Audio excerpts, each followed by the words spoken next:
As of right now, there's so many people lost as to what's really going on in R. Kelly's case because of all the distractions we see online. But at the end of the day, before I begin to introduce YouTube with the indictments, I had to first read them and recognize what was going on. And that is what I built my content around, to give a different perception as to things that were going on that would give a motive for these people to behave the way they did, both past and future.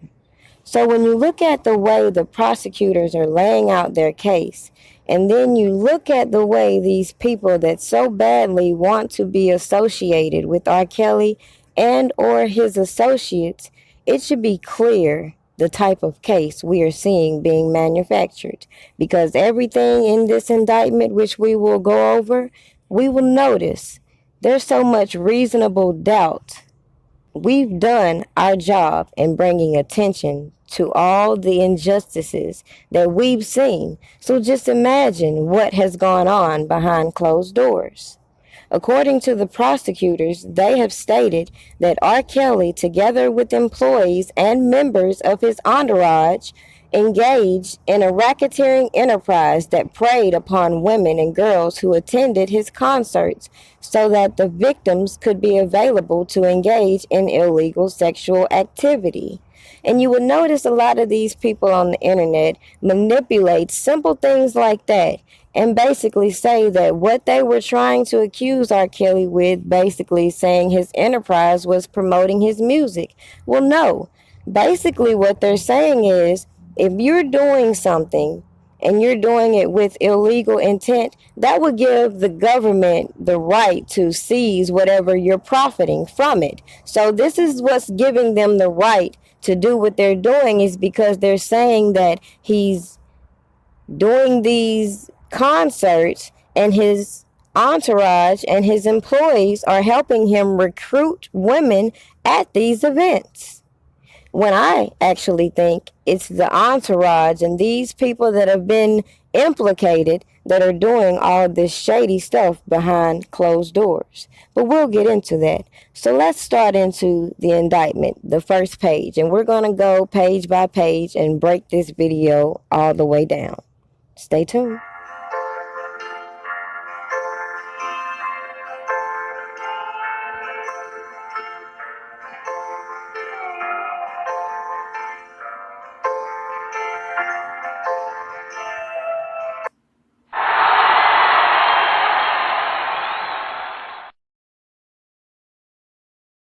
Now, this is the New York indictment, which was the superseding indictment, so it's more up to date. But it goes as follows. The enterprise consists of the defendant, Robert Sylvester Kelly, also known as R. Kelly, and individuals who served as managers, bodyguards, drivers, personal assistants, and runners for Kelly, as well as members of Kelly's entourage, comprised an enterprise within the meaning of 18 U.S.C. Code. That is, the enterprise constituted a group of individuals associated, in fact, that was engaged in and the activities of which affected interstate and foreign commerce. The enterprise constituted an ongoing organization whose members function as a continuing unit for a common purpose of achieving the objectives of the enterprise. Now, that's just the first paragraph. So, in a different perspective, just looking at that, as I've continued to point out in my research, it would be obvious that there was a lot of shady business going on around R. Kelly. Now, I would believe more so that R. Kelly was unaware of this shady business going on, mainly because it would appear he had absolutely no benefit in what was going on, considering, according to even these girls' statements, the whole purpose in them doing these settlements was for them to keep quiet But if you just do a little Google search and just follow all the stories from Jim Derogatis and his associates, you would notice they would use intimidating factors in regurgitating these same stories to lead you to believe that this was more of extortion than anything. On top of that, there's a lot of fraudulent dummy companies that were set up in R. Kelly's name. There's a lot of employees that have admitted being access to accounts. And then you have the employees that had access to these business merchant cards or debit cards.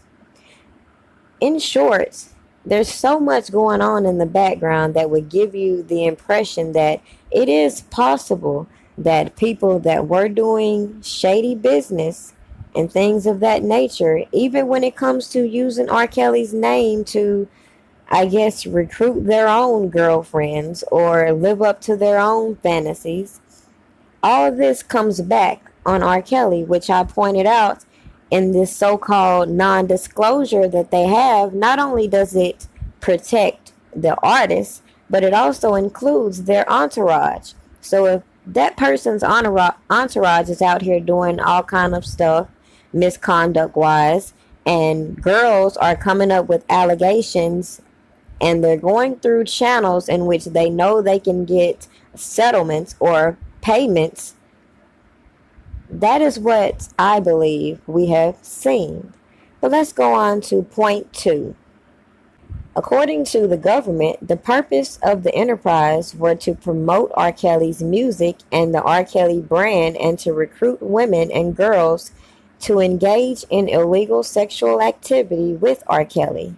By promoting R. Kelly's music and the R. Kelly brand, the members of the enterprise expected to receive financial opportunities and personal benefits, including increased power and status within the enterprise. Well, it's also possible to look at that same paragraph with this notion that a lot of people would purposely align themselves with R. Kelly and his brand with the hopes of financial, I guess, upgrades and benefits. With that being said, should he be accountable if these opportunistic people surround him? Move on to point 3. In connection with the enterprise, Kelly and other members of the enterprise traveled throughout the United States and abroad to perform at concert venues, to promote the R. Kelly brand, and to recruit women and girls to engage in illegal sexual activity. Well, last time I checked, majority of R. Kelly's performances, you were supposed to be of age. So it's kind of hard to disregard the fact that he had people such as the Nation of Islam as bodyguards. It's hard to ignore the fact that he had on-duty police officers as bodyguards, and even overlook the fact that he had other people who weren't on duty police officers but have a heavy background in the police field as his bodyguards. Just to fit the narrative, we're going to keep giving the illusion that this man was out here at high schools and all this just specifically looking for underage girls. So let's move on to 4. When Kelly attended and performed at concerts and other events, Kelly and or members of the enterprise on Kelly's behalf invited women and girls backstage and to other events following Kelly's live performances. These women and girls were often offered wristbands that signified that they were authorized to attend an event. There, Kelly relied upon members of the enterprise to ensure that only those authorized to attend were allowed at the event and to manage the flow of women and girls who were directly interacting with Kelly. So we're going to play with this whole scenario as though they didn't have the wristbands, which was supposed to signify that they were of age. And we're going to again keep playing with the fact that just like any other artist, they do allow their fans to come on stage and come backstage. But why continue to portray this like there's illegal activities going on just to again fit a narrative? Point number 5. When Kelly identified a woman or girl who he wished to see again, he either gave his contact information to the woman or girl, or obtained her contact information, or relied upon members of the enterprise to do so. Following these events, Kelly communicated with certain of these women and girls by phone, including through the use of traditional telephones, text messages, and FaceTime as part of his communication. Kelly often requested that the women and girls provided him with photographs of themselves. Now, pausing right there, with what the prosecutors have presented, would set the stage and give more credit to the fact that R. Kelly was relying on the people on his payroll to do their job, bodyguard, security, make sure women were of age at his concerts, which were for adults. All this stuff goes in hand, yet they're trying to portray this image to the general public. He's this predator. It just doesn't add up, period.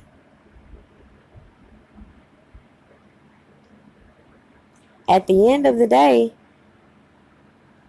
hypothetically speaking, I feel like the biggest issue they are having is trying to again hold R. Kelly accountable for other people's actions. It would appear more likely than not people allowed certain situations to manifest for these narratives to come into play.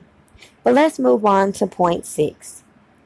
Kelly and other members of the enterprise also arranged for the women and girls to travel to see Kelly on occasion, including at concerts throughout the United States and related events. To facilitate their travel, Kelly directed the women and girls to contact a member of the enterprise, who then arranged travel for the girls and women. When the women and girls arrived at lodging, which was typically selected by a member of the enterprise, a member of the enterprise usually provided them with instructions. In addition, members of the enterprise took steps to ensure that the women and girls did not interact with other women and girls whom Kelly planned to see. Members of the enterprise then arranged for the women and girls to attend his concerts and positioned them such that Kelly could see them during his concerts. That would blow holes through the whole hostage theory. You got cell phones, you're being taken out in public places to attend these concerts. This person has established rules that these people obviously have no problem with, yet we're going to paint the narrative that all this is criminally motivated in order to secure a RICO Act.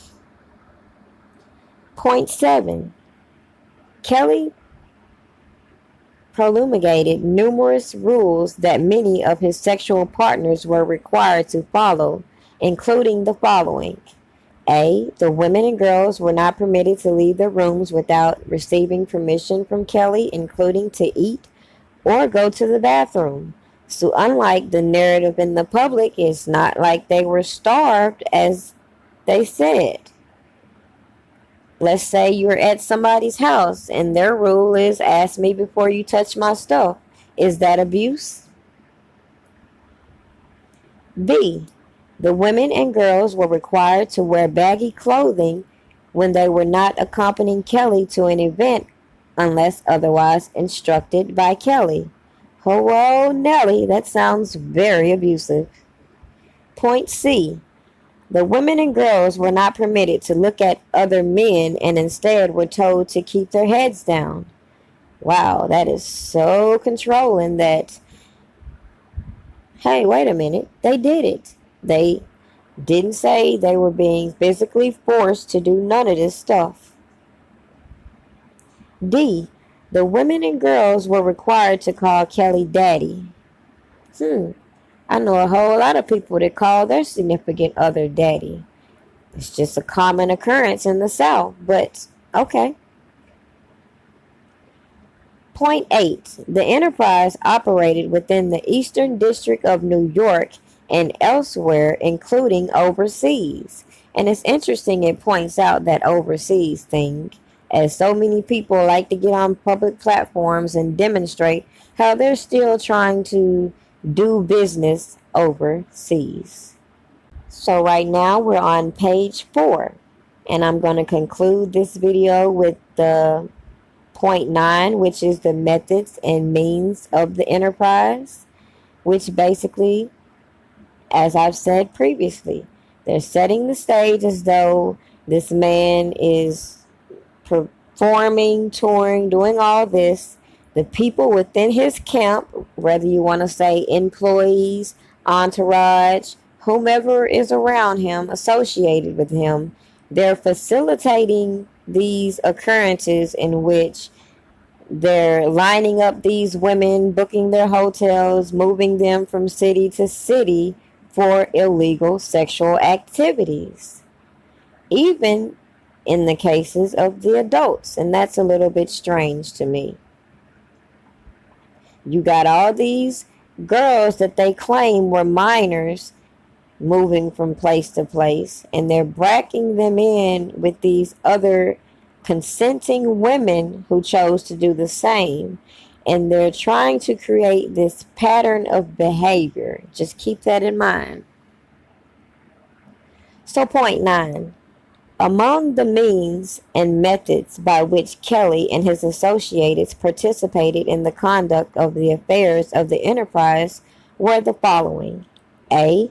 Committing, attempting, and aiding and abetting the commission of crimes, conspiring to commit crimes, including but not limited to engaging in sexual activity with girls under 18, engaging in and facilitating sexual activity without disclosing a sexually transmitted disease, and contracted and producing child pornography. B. Demanding absolute commitment to Kelly and not tolerating dissent. C. Obtaining sensitive information about members and associates of the enterprise to maintain control over them. D. Recruiting and grooming sexual partners for Kelly. And E. Isolating women and girls from friends and family and making them dependent on Kelly for financial well-being. Now, the reason I'm stopping there is because as you conclude this video, I want you to think about all the things you've seen via YouTube. And it should be clear why I've decided to move a little bit different when it comes to talking about the specific details of the case. Number 1, this case is supposed to be under gag order. People aren't supposed to be talking about it. So as I see all these so-called witnesses and all these people that are in the know just keep talking and incriminating people and showing us exactly what I just read to you, especially when it comes to obtaining sensitive information about people in order to maintain control. We've seen that over and over, especially when it comes to some of these so-called bloggers who think they're going to have any sort of control over me, but find out that doesn't fucking work. So as I have tried to demonstrate via YouTube, I felt like, as I said, people should have been more interested in separating R. Kelly from this enterprise than going on the internet every single day showing the public exactly what the prosecutors are accusing R. Kelly of. And it's interesting that after reading all that, you would clearly see that according to prosecutors, all these people were facilitating this stuff for R. Kelly. However, he's going to be the one to take the blame. Even the ones that found themselves indicted. Let's just keep watching how that plays out. Stay tuned for the next parts of this video. Have a good day.